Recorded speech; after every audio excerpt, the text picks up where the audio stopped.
नमस्कार भाई। आप सभी का हार्दिक स्वागत है आपके अपने YouTube चैनल एजुकेशनल ग्रुप के ऊपर भाई। आशा करते हैं सभी साथी स्वस्थ होंगे, मस्त होंगे और अपनी पढ़ाई जोरों शोरों से कर रहे होंगे। तो आज की इस वीडियो के अंदर हम HSSC द्वारा हरियाणा CET की जो परीक्षा ली गई थी भाई 5 तारीख 11वां महीना 2022 को सेकंड शिफ्ट में जो पेपर लिया गया था उसके अंदर पूछे गए हरियाणा जी के, इंडिया जी के, साइंस, कंप्यूटर और हिंदी के कुछ महत्वपूर्ण प्रश्न देखेंगे भाई। ये वीडियो आपकी जो आगामी परीक्षा CET की 2025 के अंदर 26-27 जुलाई को होने वाली है उसके लिए बहुत ही महत्वपूर्ण रहने वाली है भाई। अगर आप प्रीवियस ईयर क्वेश्चन सीरीज को लगाना चाहते हैं तो आप हमारे चैनल पर विजिट कर सकते हैं। इस चैनल के ऊपर आपको ये सभी वीडियो मिल जाएंगी भाई। HSSC द्वारा पूछे गए प्रत्येक पेपर की वीडियो यहाँ पर आपको मिल जाएगी भाई। तो चलिए आपका ज़्यादा समय खराब न करते हुए आज की वीडियो को शुरू करते हैं। आज का पहला प्रश्न देख लेते हैं। क्या हमारा पहला प्रश्न हमारा आज का सबसे पहले क्या दिया हुआ भाई? सबसे पहले मैथ के कुछ क्वेश्चन दिए हुए हैं जिनको हम स्किप करेंगे, उसके बाद देखते हैं आगे क्या दिया हुआ है। चलिए पहला प्रश्न देखते हैं। क्या हमारा यौगिक के बारे में निम्नलिखित में से कौन से कथन सही है भाई? तो यौगिक के बारे में कौन से कथन सही है? यह घटक पदार्थों के गुणधर्मों को दर्शाता है। प्रत्येक नए पदार्थ का संगठन सदैव स्थायी होता है। घटकों को केवल रासायनिक या वैद्युत रासायनिक अभिक्रियाओं द्वारा ही पृथक किया जा सकता है भाई। तो आपके सामने कुछ कथन दिए गए हैं, आपको बताना है कि इनमें से कौन से कथन सही है भाई। बी और सी, केवल ए तथा बी, ए तथा सी। तो यहाँ पर हमारा जो राइट आंसर होगा क्या होगा? वो बी और सी हमारे कथन क्या है? सही है भाई। प्रत्येक नए पदार्थ का सदैव संगठन सदैव स्थायी होता है और घटकों को केवल रासायनिक या वैद्युत रासायनिक अभिक्रिया द्वारा ही पृथक किया जा सकता है भाई।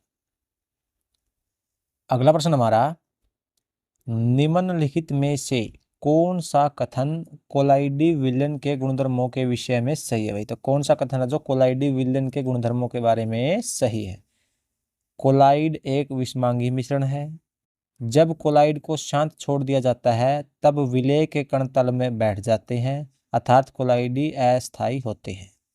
या फिर कोलाइड इतने बड़े होते हैं कि प्रकाश की किरणों को प्रकीर्ण करते हैं तथा उसके मार्ग को दृश्य बनाते हैं।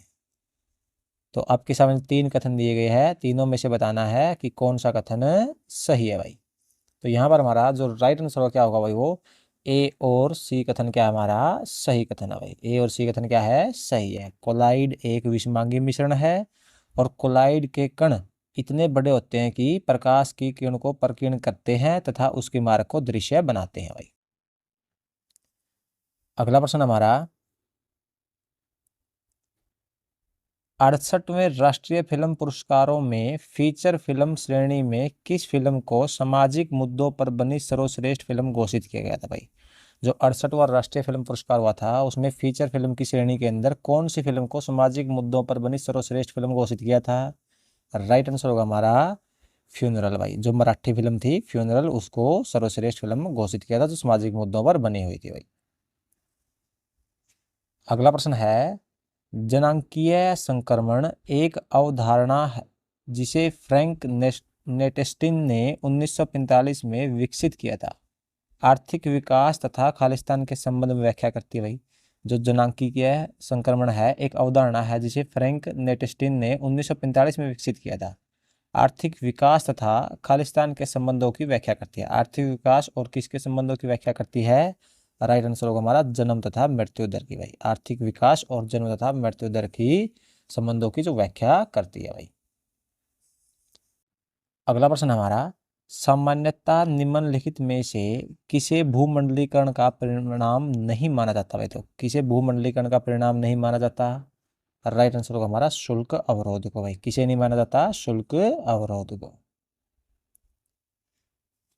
अगला प्रश्न हमारा, छोटा नागपुर के पठारी क्षेत्र में निम्नलिखित में से कौन से उद्योग अधिकांशतः केंद्रित होते हैं भाई? तो छोटा नागपुर पठार के अंदर कौन से उद्योग जो अधिकांश केंद्रित होते हैं? लोहा तथा इस्पात उद्योग भाई। कौन से उद्योग? लोहा तथा इस्पात उद्योग भाई। अगला प्रश्न है, एक नृत्य मुद्रा में नटराज की कांस्य की प्रतिमा का संबंध किससे है भाई? तो एक नृत्य मुद्रा के अंदर नटराज की जो कांस्य प्रतिमा है उसका संबंध कहाँ से है, किससे है? तो राइट आंसर होगा हमारा शिव से भाई, भगवान शिव से। अगला प्रश्न हमारा, built in exception import error कब आता है भाई? तो कब आता है? जब पूछे गए मॉड्यूल की व्याख्या न की गई हो भाई। जो पूछे गए मॉड्यूल की व्याख्या न की हो तब क्या आता है? Built in exception import error आता है भाई। अगला प्रश्न हमारा, निम्नलिखित में से कौन सा एक डाटाबेस मैनेजमेंट सिस्टम नहीं है भाई? तो कौन सा डाटाबेस है जो मैनेजमेंट सिस्टम नहीं है? राइट आंसर होगा हमारा माइक्रोसॉफ्ट एक्सेल भाई। माइक्रोसॉफ्ट एक्सेल क्या है? मैनेजमेंट सिस्टम नहीं है। अगला प्रश्न है, उस नेटवर्किंग टोपोलॉजी को क्या कहेंगे जहां हर एक संवाद उपकरण एक केंद्रीय नोड से जुड़ा हुआ भाई? तो क्या कहेंगे उसको? राइट आंसर होगा हमारा स्टार टोपोलॉजी भाई। क्या कहेंगे? Star topology. जहां पर हर एक संवाद उपकरण एक केंद्रीय नोड से जुड़ा हुआ है, क्या कहलाती है? Star topology. अगला प्रश्न है, निम्नलिखित में से कौन सा एक सेकेंडरी मेमोरी का उदाहरण नहीं है भाई? तो कौन सा जो सेकेंडरी मेमोरी का उदाहरण नहीं है? राइट आंसर होगा हमारा रीड ओनली मेमोरी भाई। कौन सा है? Read only memory. अगला प्रश्न है, भारत के संविधान का अनुच्छेद 395 जो संविधान का अंतिम अनुच्छेद भी है, निम्नलिखित में से किसके प्रावधान के बारे में बताता है? तो संविधान का जो अनुच्छेद 395 है वो किसके प्रावधान के बारे में बताता है? तो हमारा जो राइट आंसर होगा हमारा क्या होगा? आपात की उद्घोषणा भाई। किसके बारे में बताता है? आपातकाल की उद्घोषणा के बारे में बताता भाई। अगला प्रश्न है, नियति के साथ साक्षात्कार भारत की आज़ादी का एक प्रसिद्ध भाषण है जिसे भारत की संविधान सभा में निम्नलिखित में से किस सदस्य ने दिया था भाई? तो जो नियति के साथ साक्षात्कार है भारत की आज़ादी का एक प्रसिद्ध भाषण है, उसको भारत की संविधान सभा के अंदर किस सदस्य ने दिया था? तो हमारा राइट आंसर होगा पंडित जवाहरलाल नेहरू ने भाई। किसने दिया था? पंडित जवाहरलाल नेहरू ने दिया था भाई। अगला प्रश्न हमारा, कठोर सतहों जैसे पत्थर अथवा धातु पर उत्कीर्ण लिखाई के अध्ययन को क्या कहा जाता है भाई? पत्थर और धातु के ऊपर लिखाई के अध्ययन को क्या कहा जाता है? राइट आंसर होगा हमारा पूरा लेख शास्त्र भाई। क्या कहा जाता है? पूरा लेख शास्त्र। अगला प्रश्न है, मतदाता जंक्शन का संबंध है, मतदाता जंक्शन का संबंध किससे है? तो राइट आंसर होगा हमारा मतदाताओं को जागरूक बनाने के लिए भारत निर्वाचन आयोग द्वारा बनाई गई रेडियो श्रृंखला से भाई। मतदाता जंक्शन का संबंध किससे है? जो मतदाताओं को जागरूक करने के लिए भारत निर्वाचन आयोग द्वारा बनाई गई रेडियो श्रृंखला से है भाई। अगला प्रश्न हमारा, निम्नलिखित में से कौन सा शब्द आनी प्रत्यय से निर्मित है भाई? तो कौन सा शब्द है जो आनी प्रत्यय से निर्मित है? राइट आंसर होगा हमारा शिवानी भाई। कौन सा शब्द है? शिवानी। शिवानी शब्द के अंदर कौन सा प्रत्यय आता है? आनी प्रत्यय आता है। अगला प्रश्न है, विराम चिन्ह की दृष्टि से निम्नलिखित वाक्यों में अशुद्ध वाक्य छांटिए भाई। तो विराम चिन्ह की दृष्टि से हमें अशुद्ध वाक्य छांटना है। तो आपके सामने 4 ऑप्शन दिए गए हैं, इनमें से कमेंट करके बताइए कि कौन सा आंसर सही होगा। ऐसी आशा करता हूं आपने अपना उत्तर मन में सोच लिया होगा। तो इसका राइट आंसर होगा क्या होगा हमारा? उसने बताया कि वे सुबह सुबह घर छोड़ देंगे भाई। तो ऑप्शन नंबर ए इज हमारा राइट आंसर भाई। अगर वीडियो अच्छी लग रही है तो लाइक शेयर और सब्सक्राइब जरूर कीजिएगा भाई। अगला प्रश्न है, कैंदो ऋतुराज काज अवनी उषांश लेत किंधो यह ग्रीष्म की भीषण लुआर है, उपयुक्त काव्यांश किस अलंकार का उदाहरण है भाई? तो ये काव्यांश जो वो कौन से अलंकार का उदाहरण है? राइट आंसर होगा हमारा संदेह भाई। कौन से है? संदेह। अगला प्रश्न है, दिए गए किस शब्द में उपसर्ग का प्रयोग हुआ भाई? तो किस शब्द के अंदर उपसर्ग का प्रयोग हुआ है?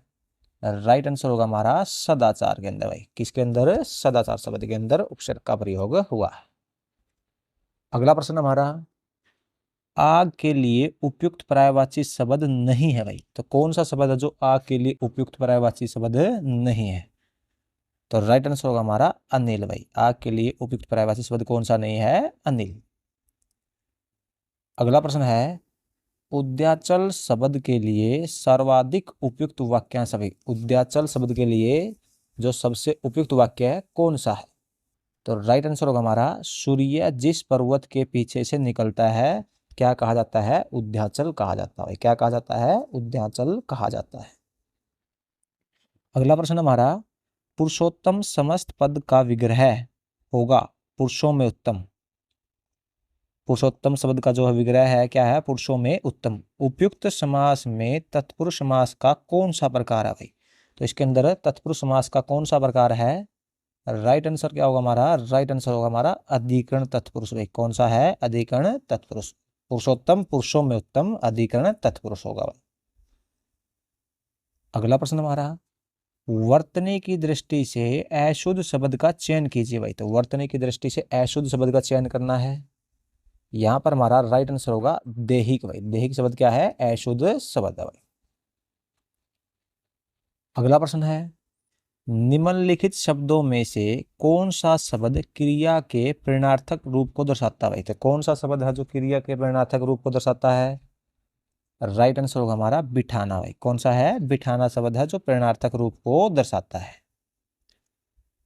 अगला प्रश्न हमारा निम्नलिखित में से किस लोकोक्ति का भावार्थ सुसंगत नहीं है भाई? तो कौन सी लोकोक्ति जिसका भावार्थ सुसंगत नहीं है? काला अक्षर भैंस बराबर, निरक्षर, बहती गंगा में हाथ धोना असंभव कार्य को संभव करना भाई।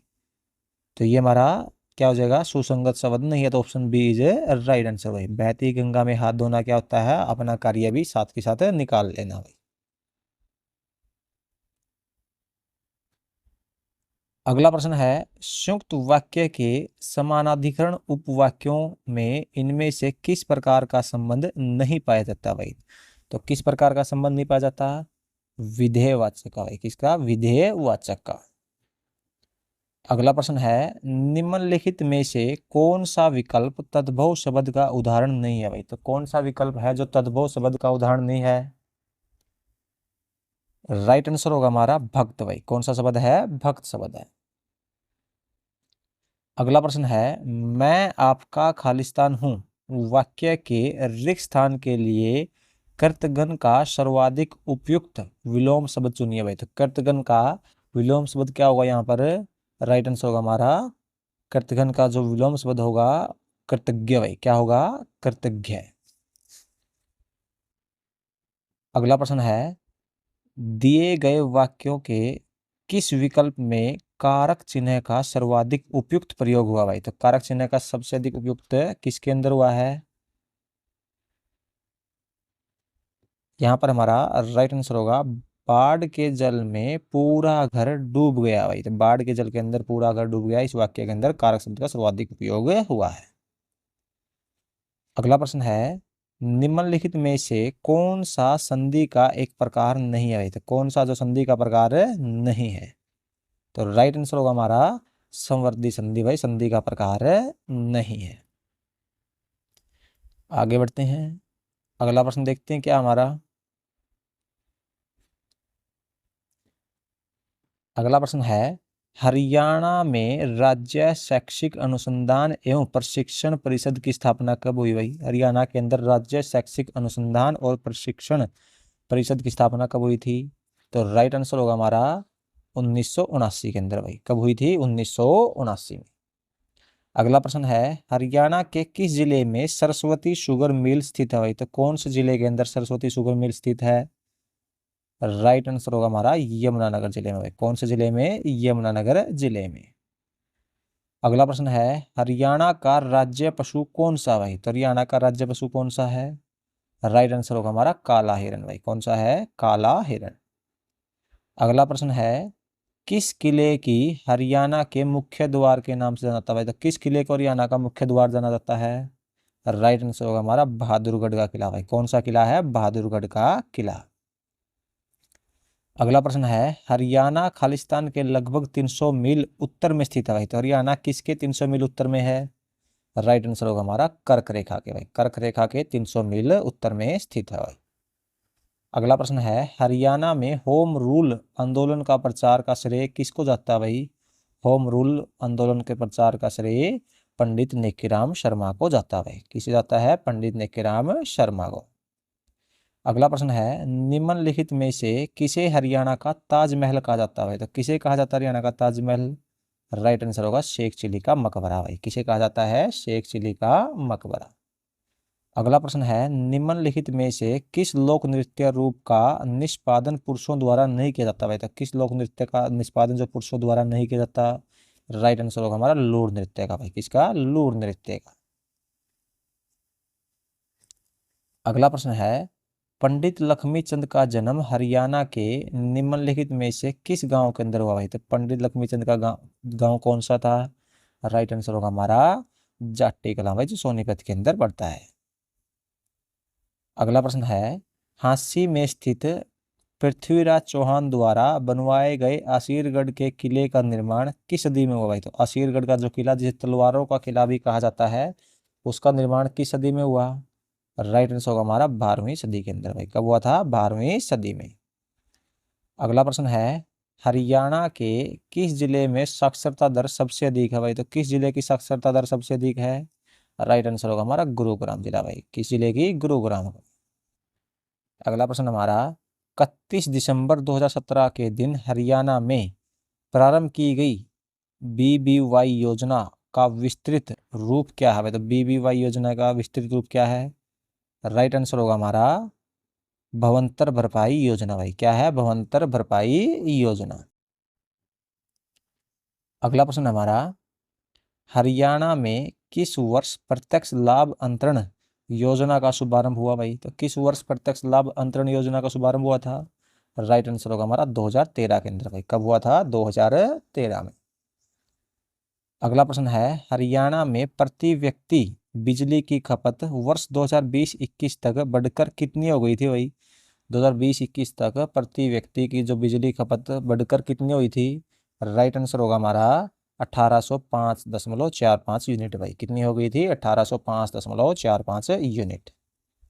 अगला प्रश्न है, हरियाणा राज्य बजट के वित्तीय वर्ष 2022-23 में कुल बजट का कितना प्रतिशत पुलिस क्षेत्र में व्यय करने के लिए निर्धारित किया गया था भाई? 2022-23 के अंदर जो पुलिस क्षेत्र में कितना व्यय करने का निर्धारित किया था? राइट आंसर होगा हमारा 4.6 भाई। कितना किया था? 4.6%। अगला प्रश्न है, रोहतक का शौरी बाजार हरियाणा का सबसे बड़ा खालिस्तान बाजार है भाई। तो जो रोहतक का शौरी बाजार है हरियाणा का सबसे बड़ा किस प्रकार का बाजार है? राइट आंसर होगा हमारा कपड़ा बाजार भाई। जो रोहतक का शौरी बाजार है वो हरियाणा का सबसे बड़ा कपड़ा बाजार है। अगला प्रश्न है, 1958 में हुए राष्ट्रमंडल खेलों में स्वर्ण पदक लाने वाले पहले कुश्तीबाज कौन थे भाई? तो 1958 के अंदर स्वर्ण पदक लाने वाले पहले कुश्तीबाज कौन थे? लीलाराम सागवान भाई। कौन थे? लीलाराम सागवान थे। अगला प्रश्न है, निम्नलिखित में से हरियाणा के किस व्यक्तित्व को विज्ञान एवं अभियांत्रिकी के क्षेत्र में 2022 का पद्मश्री सम्मान मिला भाई? विज्ञान और अभियांत्रिकी क्षेत्र में 2022 का पद्मश्री सम्मान किसे मिला? राइट आंसर होगा हमारा मोतीलाल मदान को भाई। किसे मिला? मोतीलाल मदान को। अगला प्रश्न है, हरियाणा में रानी लक्ष्मीबाई अवार्ड किस क्षेत्र में दिया जाता है भाई? जो रानी लक्ष्मीबाई अवार्ड है वो किस क्षेत्र में दिया जाता है? राइट आंसर होगा हमारा खेल के क्षेत्र में। किस में दिया जाता है? खेल के क्षेत्र में। अगला प्रश्न है, भैंस की किस प्रजाति को ब्लैक गोल्ड ऑफ हरियाणा भी कहा जाता है भाई? तो किस प्रजाति को कहा जाता है?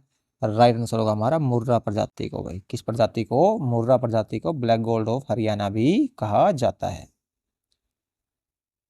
अगला प्रश्न है, 1913 में पंजाब उच्च न्यायालय के पहले मुख्य न्यायाधीश के रूप में नियुक्त करने होने वाले पहले भारतीय कौन थे भाई? तो 1913 में पंजाब उच्च न्यायालय के अंदर पहले मुख्य न्यायाधीश भारतीय कौन थे? तो राइट आंसर क्या होगा हमारा? राइट आंसर होगा गोपाल सिंह भाई। कौन थे? गोपाल सिंह थे भाई। अगला प्रश्न है, हरियाणा राज्य के पहले वित्त आयोग का गठन कब हुआ भाई? तो पहले वित्त आयोग का गठन 31 मई 1994 को हुआ था भाई। कब हुआ था? 31 मई 1994।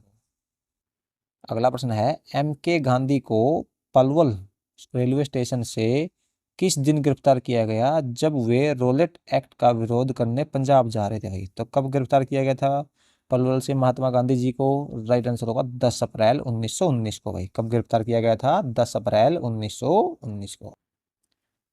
अगला प्रश्न है, हरियाणा के जिले महेंद्रगढ़ का प्राचीन नाम क्या है? तो महेंद्रगढ़ का प्राचीन नाम क्या है? कन्नौड़ भाई, क्या है? कन्नौड़।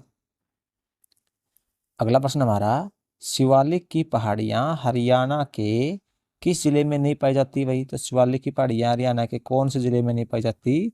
राइट आंसर होगा हमारा सिरसा जिले के अंदर नहीं पाई जाती है भाई। तो दोस्तों, ये हमारे हरियाणा जी के, इंडिया जी के साइंस, कंप्यूटर और हिंदी के कुछ महत्वपूर्ण प्रश्न थे। आशा करते हैं आपको वीडियो पसंद आई होगी। मिलते हैं आपसे नेक्स्ट वीडियो में।